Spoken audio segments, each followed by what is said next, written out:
So one of my shorts recently went viral. If you haven't seen it yet, it's about the Yamanote train line in Tokyo. I go over some of the main stations and what they're actually known for, and there's been a lot of feedback, a lot of great questions asked, and I thought I could do a Q&A based on some of the questions that I got in the comments. I divided it between questions I got on Instagram and questions I got on TikTok. So let's just jump into it. We'll start with the Instagram questions first. Is the Japan train line an actual circle, or is it just so that the picture fits in the video? So for the JR Yamanote line, it is actually a circle. Not a complete circle like the actual picture shows, but the line does run in a continuous circle, and it basically covers the most popular stations as well. If you're exploring in Tokyo, you're probably going to stick to the Yamanote line the most, and if there are destinations a little bit outside Tokyo, you'll be using the other trains instead. Where is the place for ramen? Now ramen 100% is probably like my favorite food whenever I'm in Japan,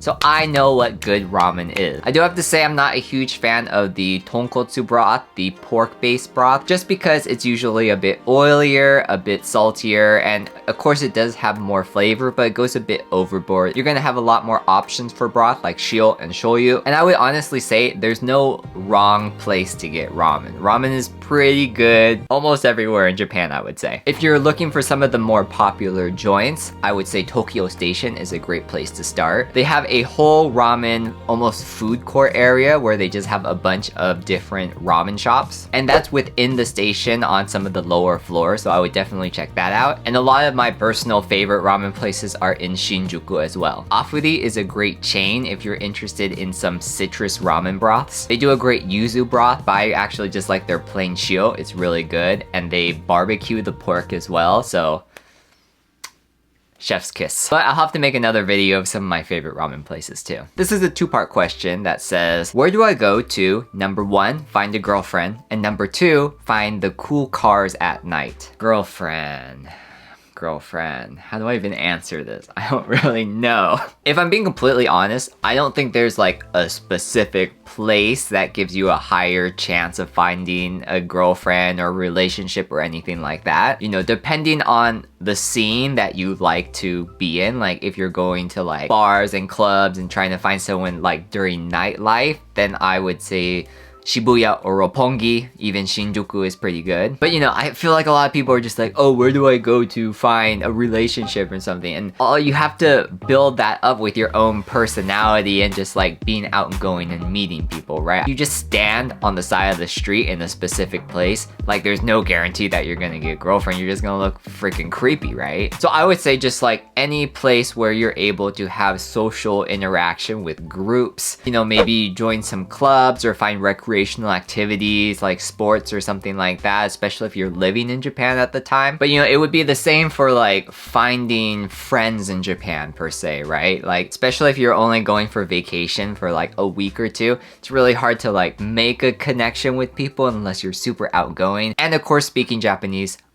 100% helps. For the cool cars at night, I'm not sure how much I can help you. The only thing I can say is that if you're in Shibuya at night, especially on the weekends, a lot of people bring their sports cars out and park them on the side of the street. It's like pretty cool. I'm not necessarily sure if that happens every single weekend. I think it's only certain weekends, maybe like the first weekend of each month, but you'll have to do a little more research to figure out when that actually is. I just know that it does happen because I've been walking by and have seen the car shows. Our next question is, why do you drop the H from Akihabara? So I'm not sure if it's the pronunciation that you're talking about or if it's something else. There is an H in there, Akihabara. When I speak, I guess maybe I don't pronounce the H as intensely as other people, but a lot of Japanese people call Akihabara Akiba. So they just get rid of a lot of those syllables so that it's easier said. So that is another way of getting rid of the H in Akihabara. If you want to sound a little more Japanese, calling it Akiba is probably better. Where do I go for a maid cafe?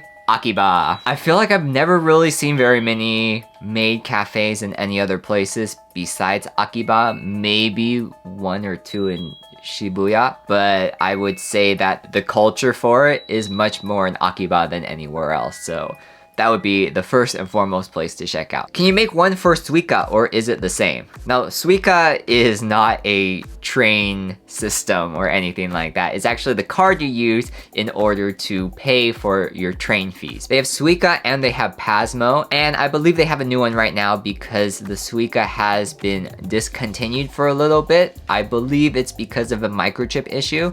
So there is a third card right now. Suica cards can also be used in convenience stores, at vending machines, and some retail stores as well, except Suica and Pasmo cards as a payment. All you need to do to fill yours up is go to the machine at the train station and add your money in. Pretty easy, pretty simple. It's not a train route though, so I can't really make a video about it. Does Harajuku fashion change in the summer? I noticed dress is more western outside winter/fall. Bro, it's hot in the summer. What can I say? Like, I feel like one thing you really will not see very often are people wearing like muscle tees and short shorts and like super revealing clothes. That really just isn't like a Tokyo or Japanese kind of style unless you're in Okinawa or areas that is super beachy. Usually for like summer fashion, it's gonna be more simple clothing, but it's also gonna be baggier so that like you'll have a little more breathe room within your clothes. But definitely, summer is not the time in Harajuku to be dressing in a bunch of layers and super crazy and stuff like that, just because like not only the heat, but the humidity is literally going to destroy you. So if you're looking for more of the intense fashion that comes with Harajuku style, I would say fall, spring, that's usually the time that more people dress in that kind of fashion. Even winter, I feel like people are bundling up because it gets pretty chilly. What about Roppongi? That was like such a cringe accent. For Roppongi, I didn't talk about Roppongi at all in the video because it's not a part of the JR Yamanote line. There isn't a stop specifically for Roppongi. There are stops that are semi-close, I would say, but you're still gonna be walking at least 15-20 minutes to get to Roppongi station or just the Roppongi area. I know a lot of people end up staying in Roppongi. There are a lot of hotels and there's good nightlife and things like that there, but it just wasn't a part of this video because it didn't really fit in. Can you do all of this in one day? And I think what this person means is go through the entire Yamanote line in one day. Now, if you're taking the Yamanote line from, let's say, like Shibuya all the way around back to Shibuya, I think that's gonna take about like an hour and a half. And that's if you don't get off the train, right? It is different if you're stopping in each destination. Now, when I travel, I'm trying to enjoy myself. I'm trying to not rush. I know, you know, there are some people who they go to Disneyland and they need to go to every single ride in one day because they're like, that gets our money's worth, that's what we want to do. They are people on a mission. I take travel in a very different way where I don't have to see everything. I'd rather relax and kind of enjoy whatever monuments or whatever activities. So for me, I would say this is not something doable, that's something that you should do in a single day. Spread it out, maybe, you know, take the west side stations one day, so like Shibuya, Shinjuku, Harajuku, that you can do that section for one of the days. You can take the north another day, so like Ikebukuro. Asakusa is a great place that isn't necessarily on the Yamanote line, but it's in that area that you can check out. They have a great temple there, great like street fair kind of vibes. And then you can do the east one day, you can do the south one day, kind of like splitting it up. I just wouldn't recommend doing or trying to fit everything in one day just because it really is a lot. Now let's go ahead and answer the TikTok questions. How long do you think someone should stay to get the most out of their experience visiting for the first time? I would personally say 10 days at the minimum, you know, depending on where you're flying from, depending on, you know, how much money you're putting into this trip too, you want to make it worth your while. I think the mindset that you need to adopt is no matter how long you stay, you're really not going to see everything. Like I was there an entire year and I still didn't get to see as much as I would have liked. So I think going with the idea that you're going to go again and visit and see all these other things that you weren't able to see the first time, that would be the best mindset to have in my opinion. What is special about Shibuya? I've heard much about it. Have you heard of Jujutsu Kaisen? I mean, just look up the Shibuya Instant hashtag if you're unfamiliar with the reference, but that's what a lot of people were talking about on this video too. Where do I go for Dome City? So Dome City is another one of these places that is not on the Yamanote line. I believe the closest station on the Yamanote line to Tokyo Dome City is Akihabara. You would have to take a different train line to actually get there, but basically Tokyo Dome is a giant mall slash amusement park slash a lot of concerts are held there. It is a great place to hang out, a great place to shop and do things like that, but it is once again not directly on the Yamanote line. Where do I go to party hard? Partying hard, I assume you're not just like chilling at a bar or an izakaya. You want to go to clubs, you want to, you know.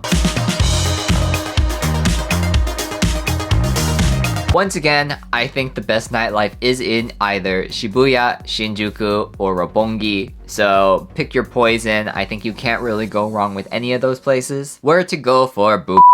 I might censor that out because I don't know how much YouTube is gonna love talking about this. You can go to any udon restaurant and order a bukakk udon. It's delicious and I would eat it over and over. If you're talking about the other kind, I mean, I think you're gonna have to, you know, find people to do that with on your own.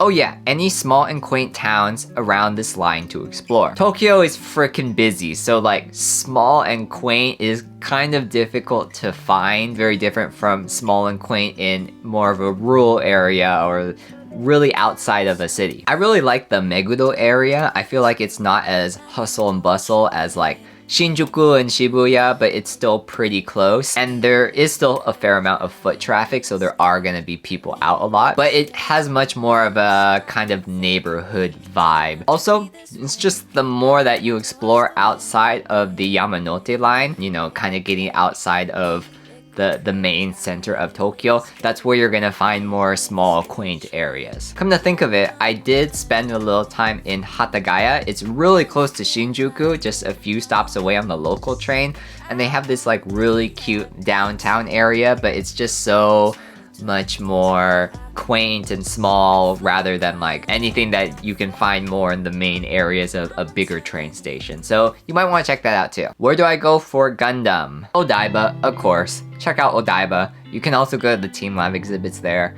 It's chill, it's cool. Where do you go for the red light district? So the red light district is basically Kabukicho, and that is the north side of Shinjuku Station almost. I remember a lot of people warning me about Kabukicho. These were Japanese people. They were like, oh, be careful, it's dangerous. I would say walking around is really not that dangerous from my experience. I think it's when you start and kind of enter the Kabukicho scene, maybe like exploring the host and hostess clubs or going into an unmarked building on accident or on purpose, I don't know. I think the definition of danger is very different for everyone. Physical danger, I don't think you have to worry as much, but if you're worried about getting scammed or something like that, seemingly it is more probable that's gonna happen in Kabukicho. Where will I go if I want to buy a chef's knife? Good question. We all want a Japanese chef's knife. They're faster, they're stronger, they're sharper. It's everything we need. There's an area in Tokyo called Kitchen Town, and it's actually very close to Asakusa. This is where people will buy all of their kitchen necessities, whether it is kitchen knives, other cooking materials like pots, pans, things like that. Why go to Ikebukuro for Pokemon Center? Don't they have it spread out in Japan? There are a bunch of Pokemon centers all throughout Japan. Ikebukuro is known to be the largest, I believe. I can't remember if it's the largest or if it's the first one, but it is a little more iconic than some of the other Pokemon centers that you're going to find in Tokyo or in Japan in general. I would say too, a lot of the Pokemon events that happen in Japan, they'll usually happen at the Ikebukuro one. So if you're just looking to buy Pokemon goods, you can go to any of the other Pokemon centers within Japan, but the Ikebukuro one is probably the best if you're like a die-hard Pokemon fan. Where do I go for Soapland? Okay. So I'm not gonna explain what Soapland is, just because I don't want this to be demonetized or anything like that. I think you need to do your own research. It's supposed to be kind of a secretive thing too, if I'm correct, so it wouldn't be right for me to actually talk about it on a video. And I'm sure there are a lot of videos somewhere on the internet of people talking about their experiences or whatever, right? I will leave that up to you, whoever asked that. Good luck. Before I end the video, I just want to say thank you to everyone who has followed me on TikTok and Instagram of late. Speaking honestly for a moment, I never thought that Instagram was gonna take off for me. Like, you know, I would like try the reels and stuff like that. I have had Instagram for such a long time too, and it's always been a very consistent, like under 1K followers. So I just never thought that it would grow. So the past couple of months of kind of experimenting with short content, it's been such a gradual change that I think has been going super well. And I've always thought, like, at least for YouTube, like, if I ever get like 10K subscribers, like that is the goal, right? And now I've already reached that on Instagram, so it's just really crazy to me. And I want to thank everyone for making that happen. I do love making videos like this, just, you know, about my experience in Japan, about Japan travel and tourism, and just anything that you guys want to know about Japan in general. I love having a little bit more of an audience where I'm able to, like, you know, do Q&As and bounce questions off of you guys too. And I hope that this is something that really does continue as we continue to grow. And I'm really excited for the things in store as well. I have a lot of ideas. I really want to like get out of my comfort zone and out of this little box I am content-wise. It's scary and it's good, and we're gonna figure it out. Thank you for being on this journey with me. Hope you'll stick around. I'm just here living my life, talking about Japan. I don't know what I'm doing. Make sure to like this video. Make sure to subscribe to the YouTube channel. Follow me on all of my other social medias as well. You know that I'll be posting those reels, those TikToks, those shorts as well. So make sure to follow and stay updated with that as well. I appreciate you all, and I'll see you next time. Peace.